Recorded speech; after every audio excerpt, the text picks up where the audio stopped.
Coming to you from Annapolis, Maryland, home of the U.S. Naval Academy, the sailing capital of the world, home of the world's largest crab feast, and 4 signers of the Declaration of Independence. This is the Eye on Annapolis Daily News Brief, a daily roundup of local news that you can use, including local sports, local events, local opinion, and local weather from DMV Weather. Now here's your host, publisher of Eye on Annapolis, John Frenaye. Good morning. It is Tuesday, June 26th, 2018. This is John Frenaye, and this is your Eye on Annapolis Daily News Brief.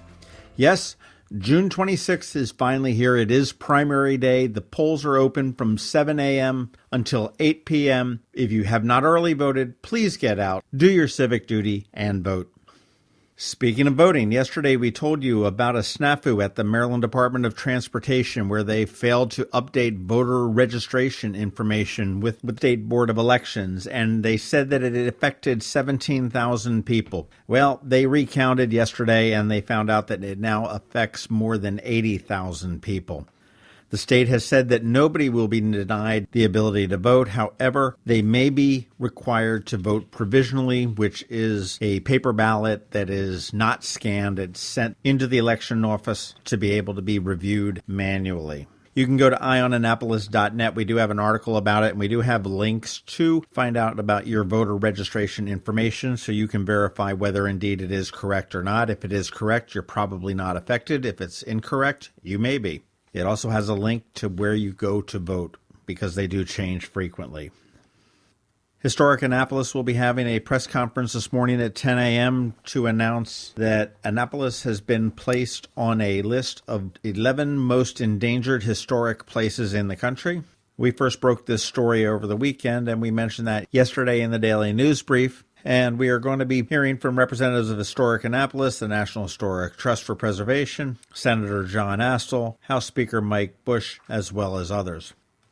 Maryland Department of Transportation is planning on resurfacing a major section of Route 295, which is the Baltimore-Washington Parkway, in July, and we have Charlie Gishler here to tell us a little bit more about it. The Maryland Department of Transportation State Highway Administration is feverishly trying to reach our goal of resurfacing or treating half of all of our state highway systems since 2015. And this will continue on the BW Parkway, Maryland 295. The Maryland Department of Transportation State Highway Administration starting a project that will resurface about 3.3 miles of the Baltimore-Washington Parkway, Maryland 295, between Maryland 100 and Maryland 175, which is Annapolis Road and Jessup Road, right in the heart of Anne Arundel County. The project will begin in the southbound direction the week of July 2nd and be complete by the end of the year. Of course, we will not be working on the July 4th holiday. This is a $6 million project. It includes pavement patching, milling, which is the removal of the top layer of asphalt, paving, and restriping Maryland 295. Some other work on the project includes cleaning the drainage inlets on that whole section of highway, including the pipes underneath, repairing roadway slopes on the roadsides, and replacing damaged concrete drainage ditches. MDOT-SHA will also patch, mill, pave, and stripe the Maryland 295, Maryland 175 interchange. Work will start in the southbound direction on Maryland 295, where crews are permitted to work Sunday nights through Friday mornings from 10 p.m. until 5 a.m. with single lane closures. Now, MDOT-SHA can also close 2 lanes between 12 midnight and 5 a.m. Monday through Friday to expedite the work. Now, this generally happens during the paving section before the temperatures get too cold to pave. This is a very busy roadway. It's almost 105,000 vehicles per day that use this section of Maryland 295. Now, most of that traffic volume does decrease pretty significantly during the nighttime hours, which is why we're doing the work at night,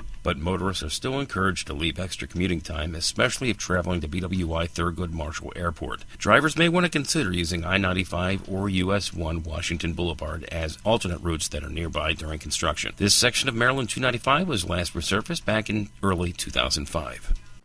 Maryland officials are asking anyone on the water to keep an eye out for an invasive species of crab known as the Chinese mitten crab. The animal first made an appearance in the U.S. in the 1980s and has come and gone since then. It's been spotted in the Chesapeake Bay over the years. While the population has gone down substantially, Scientists are now concerned that there may be some lurking in the waters. The way you recognize them, it is as distinct claws that appear to be furry or covered in algae and a light brown or olive green body. They can grow to 4 inches wide. And anyone who spots it should not throw it back into the water, but put it on ice or freeze it. Take photos, note the location of where it was found, and report it when you get back to shore.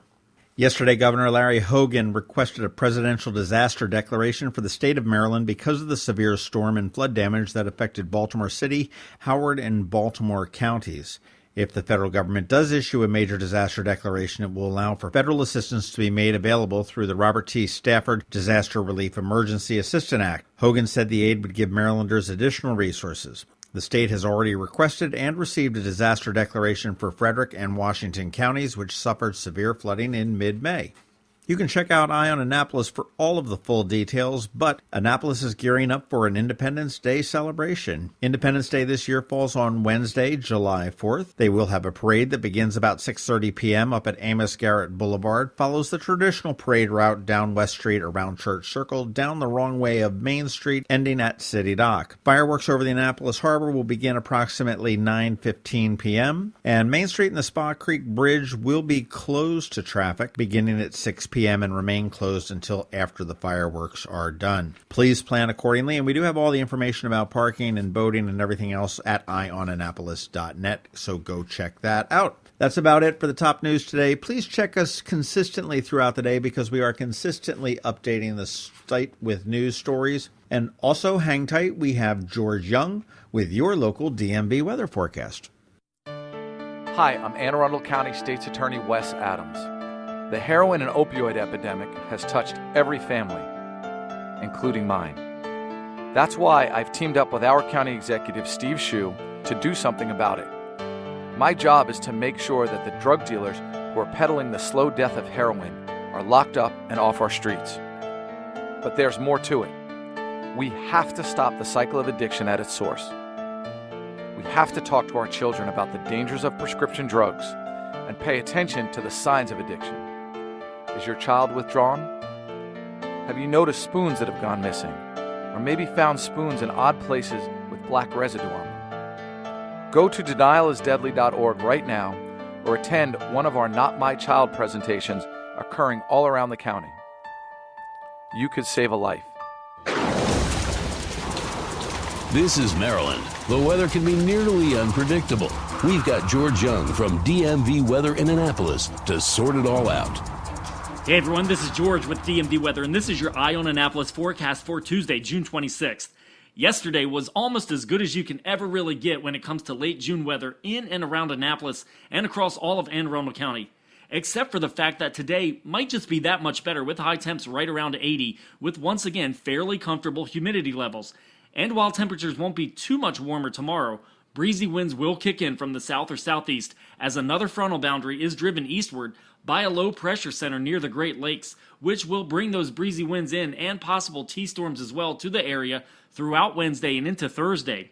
And that's when a period of very warm to outright hot weather will begin as temps get into the upper 80s on Thursday, followed by tons of sun and more upper 80s to near 90 on Friday, with then even more sun and definite 90s for the weekend.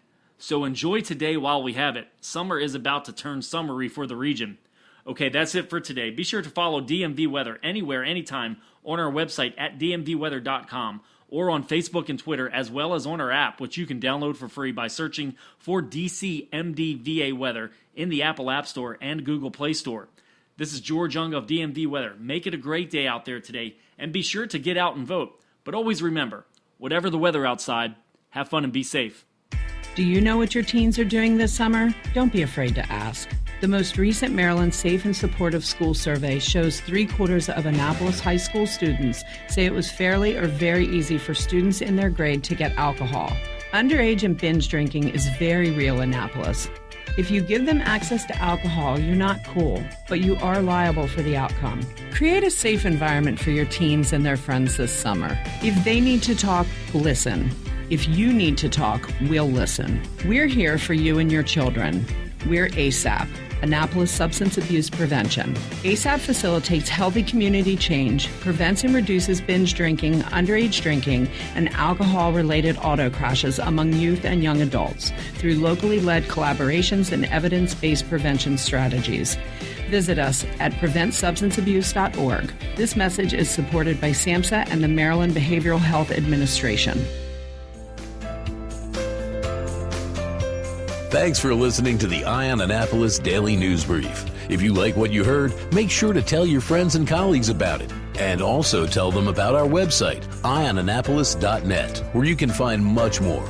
Be sure to check out our other weekly podcast, The Maryland Crabs. This podcast comes to you every Monday through Friday at 7 a.m. Thanks for listening, and we'll see you next time.